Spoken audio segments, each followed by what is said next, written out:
말씀 읽겠습니다. 로마서 11장 17에서 23절.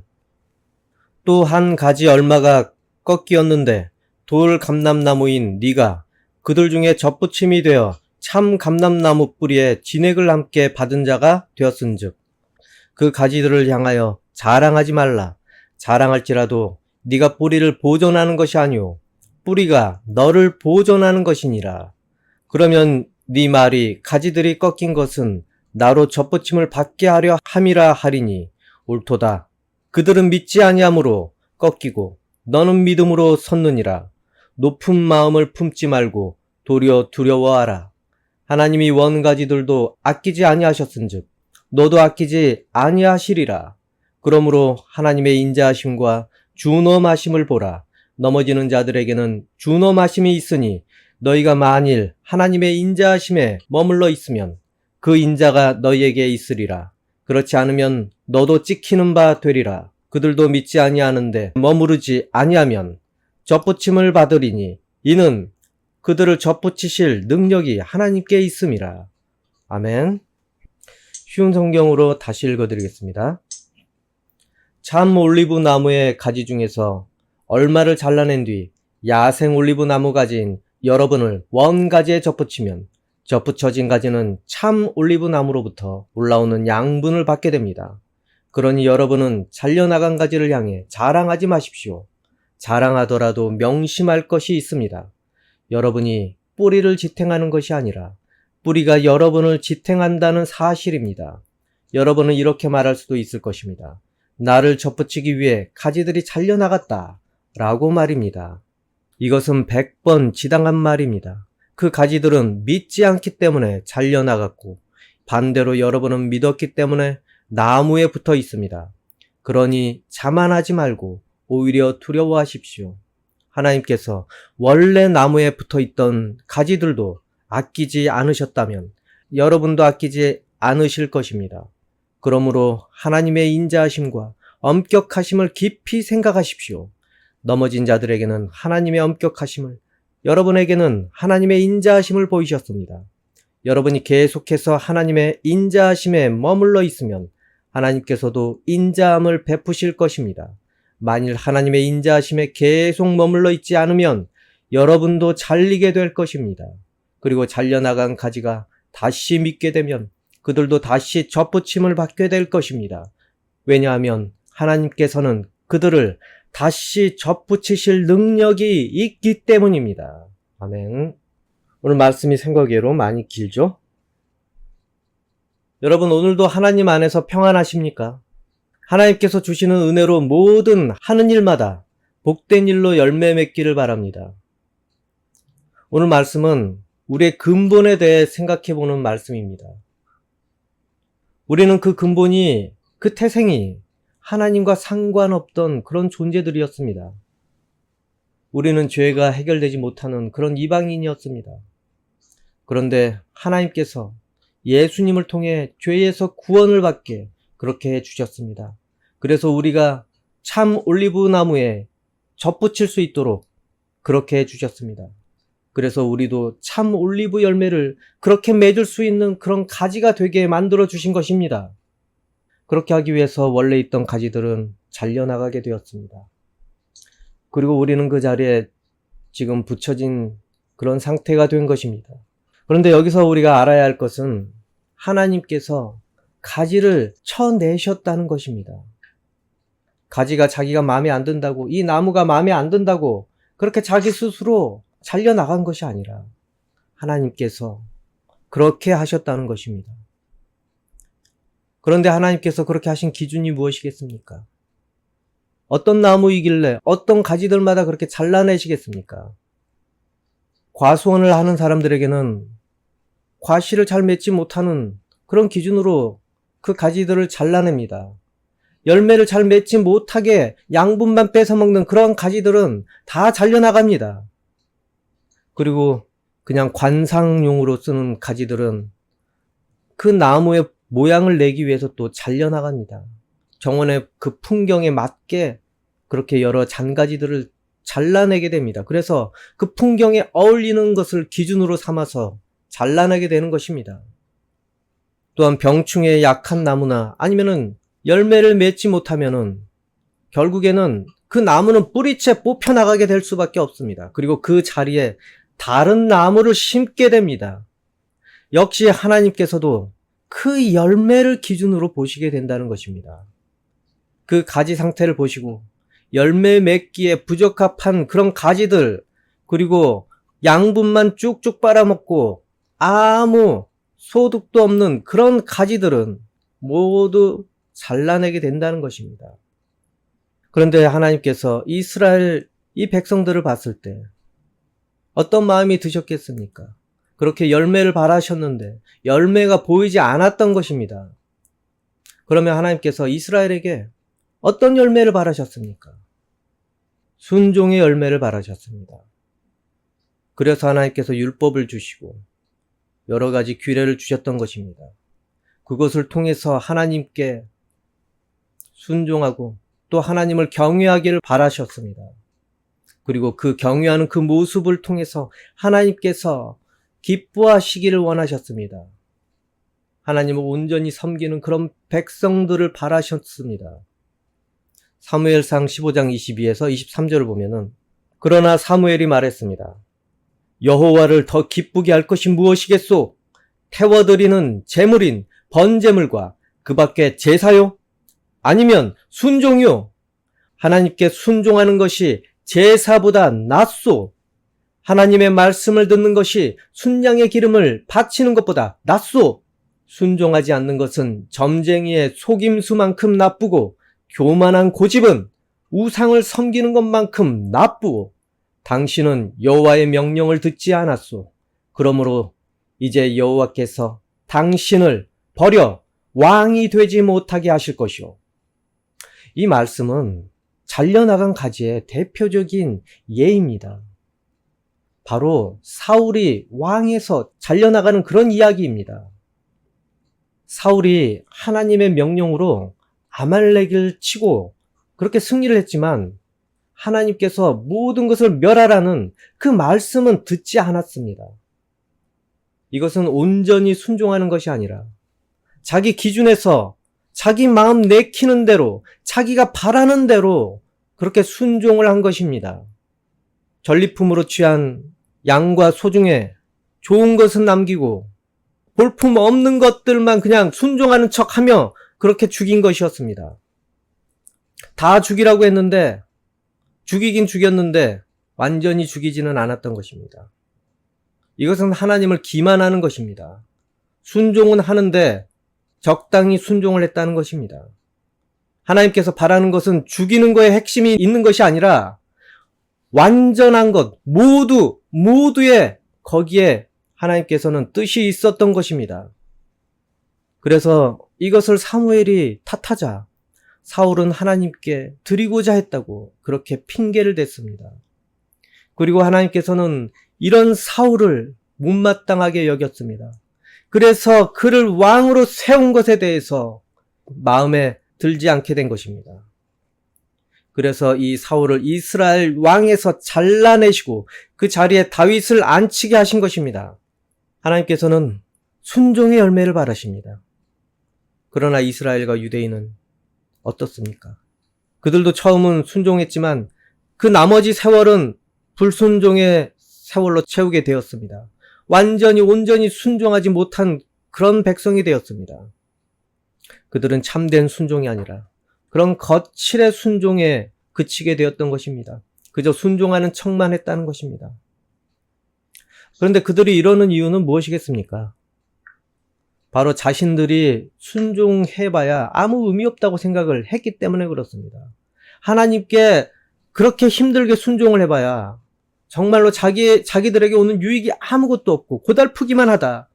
그런 마음을 가졌기 때문에 그렇습니다. 그래서 하나님의 인내심을 시험을 하기 시작했습니다. 이방신을 섬기고 우상을 성전에 들기까지 하면서 하나님을 시험했습니다. 또한 하나님께서 주신 율법을 지키지 않았습니다. 유월절도 행하지 않았습니다. 그리고 하나님을 의지하지 않고 오히려 그 주변에 강한 그런 나라들만 의지하려고 그렇게 찾아다녔습니다. 그리고 나중에 심판을 당하고 나서야 자신들이 율법을 지키지 않았음을, 그래서 이 심판을 당했음을 후회하고 드디어 유월절을 지키기 시작하게 됩니다. 하지만 이미 잘라내시기로 마음먹은 하나님께서는 결국 그 땅에서 아예 쫓아내셨습니다. 하나님께서는 분명히 순종을 조건으로 이스라엘 왕과 백성에게 상당한 복을 준비하셨습니다. 그리고 저주 역시도 준비하셨습니다. 열왕기상 9장 4에서 8절을 보면은 만약 네가 네 아버지 다윗처럼 올바르고 성실하게 내 율법과 내 명령한 모든 것을 지키면 네 집안이 영원토록 이스라엘을 다스릴 수 있게 해주겠다. 나는 다윗의 집안에서 이스라엘을 다스릴 왕이 끊이지 않고 나올 것이라고 다윗에게 약속했다. 그러나 만약 너나 네 자녀가 나를 따르지 않고 내가 너에게 준 규례와 계명도 지키지 않고 다른 신들을 섬기거나 예배한다면 나는 이스라엘 백성들을 이 땅에서 쫓아내겠다. 그리고 내 이름을 위하여 내가 거룩히 구별한 성전도 헐어버리겠다. 이스라엘은 다른 백성들에게 속담거리와 웃음거리가 되고 말 것이다. 성전이 무너지면 그 모습을 보는 모든 사람들이 놀랄 것이다. 그들은 너희를 놀리며 여호와께서 어찌하여 이 땅과 이 성전을 이런 지경으로 만드셨을까 하고 비웃을 것이다. 이처럼 하나님께서는 이 순종의 열매를 맺는 이들에게 복을 분명히 보장을 하시고, 그리고 또한 불순종하는 그들에게 저주를 경고를 하셨습니다. 이것이 실제 일어났습니까? 안 일어났습니까?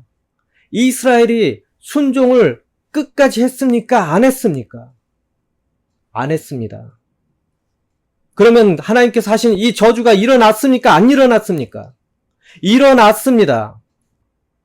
수천 년 전 이 말씀은 전달된 것입니다. 그런데 이 일이 일어났습니다. 순종했는데 일어났습니까? 이스라엘 백성들이 그 땅에서 쫓겨나지 않고 그대로 계속 이후에도 머물러 있었습니까? 예수님 오신 이후에 그들은 완전히 쫓겨났습니다. 얼마 전까지 세상 곳곳을 떠돌아다니는 민족으로 살았습니다. 그런데 하나님께서는 인자하신 분이십니다. 이스라엘 백성이 비록 그렇게 큰 실수를 저질렀다 하더라도 하나님께서는 돌아올 수 있는 그런 탈출구를 제공을 하셨습니다. 그 백성들이 자신들의 죄를 거짓말로 정당화하지 않고 뉘우치고 돌아온다면 인자하심을 베푸십니다. 죄를 깨닫고 후회하고 회개하는 것도 순종의 하나이기 때문에 그렇습니다. 그런데 사울과 유대인은 회개로 순종함이 없이 오히려 자기 죄를 가리고 하나님 앞에서 너무도 떳떳하게 그렇게 서려고 했습니다. 예수님을 그들은 죽였습니다. 십자가에 달려 죽게 하였습니다. 그러면 하나님의 인자하심을 만날 수가 없습니다. 그렇게 뻔뻔하고 목이 곧은 존재는 하나님께서 상종하시지 않고 바로 심판으로 손절하시게 됩니다.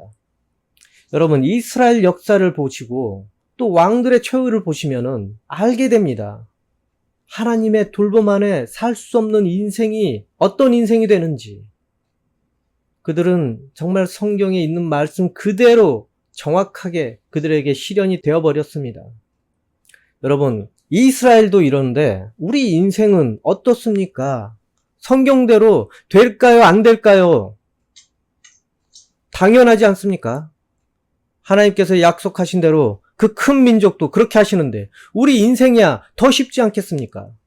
하나님을 만나서 그 열매가 하나님 보시기에 합당하면 약속하신 대로 하나님께서 여러분을 귀하게 가꾸시고 돌보시게 됩니다. 그런데 그렇지 않는다면 성경에서 말한 저주가 당연히 자기 인생에 벌어지지 않겠습니까? 온갖 인생의 번민 속에서 마귀의 꼬임으로 악령에 시달리며 이리저리 끌려다니는 그런 인생이 되지 않겠습니까? 또는 여러 가지 유혹에 빠져서 혼미한 상태로 인생을 이것저것 즐겨보려고 그렇게 살지 않겠습니까? 결국 마귀의 꼬임으로 아무리 인생을 즐기려고 했지만 결국에 지옥 맛을 맛보는 인생으로 그렇게 끝마치게 되는 것이 현실이 되는 것입니다. 그러나 그럼에도 불구하고 뉘우치고 회개하는 시점을 만나게 된다면 하나님께서는 다시 원나무에 붙여주고 그동안의 괴로움 모두 위로하여 주시고 돌봐주시게 되어 있습니다. 결국 죄를 짓고 회개로 순종하는 사람 한 사람 그 사람에게 하나님께서는 인자하게 돼 주십니다. 여러분, 순종의 열매가 여러분에게 있는지 확인해보는 시간 갖기를 원합니다. 첫 번째 확인해 봐야 할 순종의 열매는 예수 그리스도 이름으로 자기 죄를 회개하며 살고 있는지, 매일매일 하나님 보시기에 합당하지 않는 그런 모습으로 혹시 살지는 않았는지 되돌아보면서 예수님 이름으로 회개하는 그런 시간을 가져야 한다는 것입니다. 그런데 그것이 있지 않는다면은 아무리 하나님 앞에서 떳떳하려고 애를 쓰더라도 모두 허사입니다. 사울을 보지 않았습니까? 하나님이 바라시는 그런 모습으로 온전히 순종을 해야 되는데 자기가 원하는 모습으로 순종을 했습니다. 하나님께서 바라시는 모습은 죄가 없는 그러한 모습입니다. 그러려면은 어떻게 해야 됩니까? 우리가 죄를 하나도 짓지 않는 그런 존재가 되어야 합니까? 물론 그러면 얼마나 좋습니까? 그런데 우리는 수도 없이 욕망과 탐욕 속에서 그렇게 헤매다 보니 죄를 안 지을 수가 없습니다. 단지 조금은 이전보다 줄일 수는 있습니다. 그러면 어떻게 해야 됩니까? 죄를 지은 채 하나님께 봉사하는 것이 마땅합니까? 죄를 지은 채 헌금하는 것이 마땅합니까? 죄를 지은 채 하나님을 찬양하는 것이 마땅합니까? 그것을 하나님께서 기뻐하십니까? No, 그건 사울과 비슷한 똑같은 존재가 되는 것입니다. 죄를 짓고 하나님께 내가 떳떳이 서려고 하는 그런 모습이 됩니다. 가장 중요한 것은 내가 예수 그리스도 이름으로 회개를 했는지입니다. 그 죄를 씻고 나서야 그 다음에 여러 가지 헌신과 봉사가 의미가 있는 것입니다. 그리고 그 회개가 바로 순종의 기본이라는 것입니다. 나는 오늘 하나님께서 그렇게 바라시는 것을 했는가? 나는 오늘 하나님께서 싫어하신 것을 그렇게 했는가? 그거를 자기 전에 항상 되돌아보십시오. 그리고 기도하십시오. 그것이 안 된다면 화려한 봉사와 헌신이 헛것이 되는 것입니다. 그것을 모두 헛수고로 만드는 것은 죄라는 것입니다. 하나님께서 바라시는 모습대로 살았는지 안 살았는지 매일 되돌아보십시오. 그리고 난 다음에 회개한 이후에 그 믿음으로 하나님을 영과 진리로 온전히 예배하는 것입니다. 여러분, 우리는 누군가의 잘려나감으로 우리가 오히려 하나님을 만났고 예수님을 만나게 된 존재들입니다. 젖붙임의 역할을 하는 것은 무엇이었겠습니까?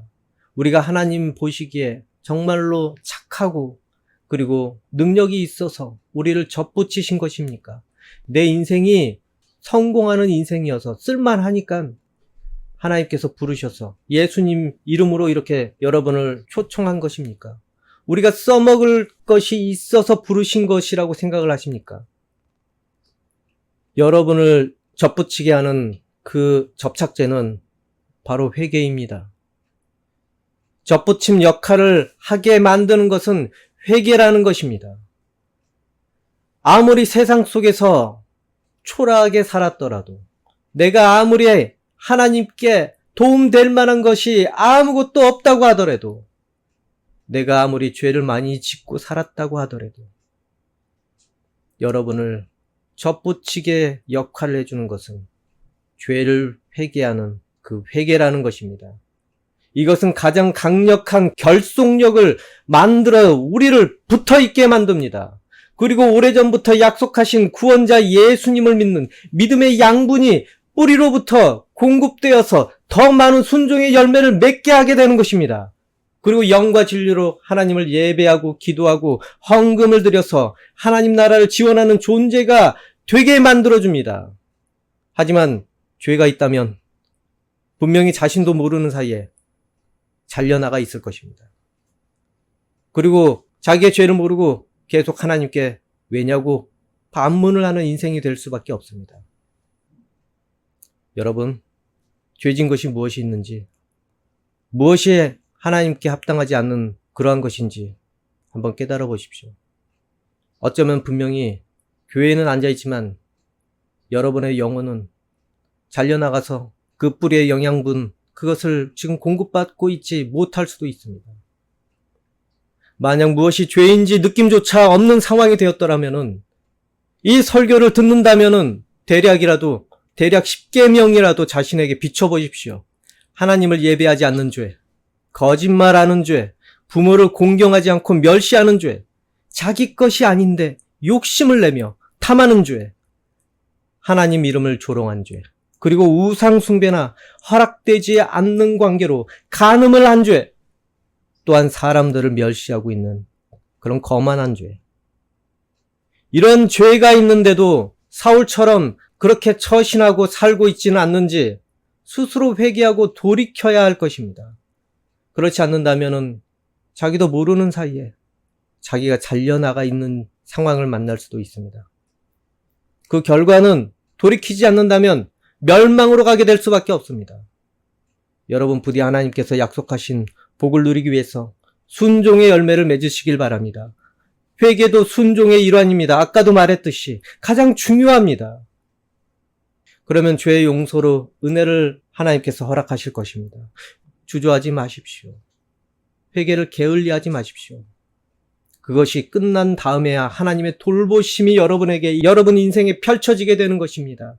하나님께서는 여러분의 영혼을 분명히 사랑하십니다. 하지만 분명한 것은 불순종한 영혼은 하나님을 미워하는 존재가 되기 때문에 하나님의 진노와 심판의 대상이 될 수밖에 없다는 것입니다.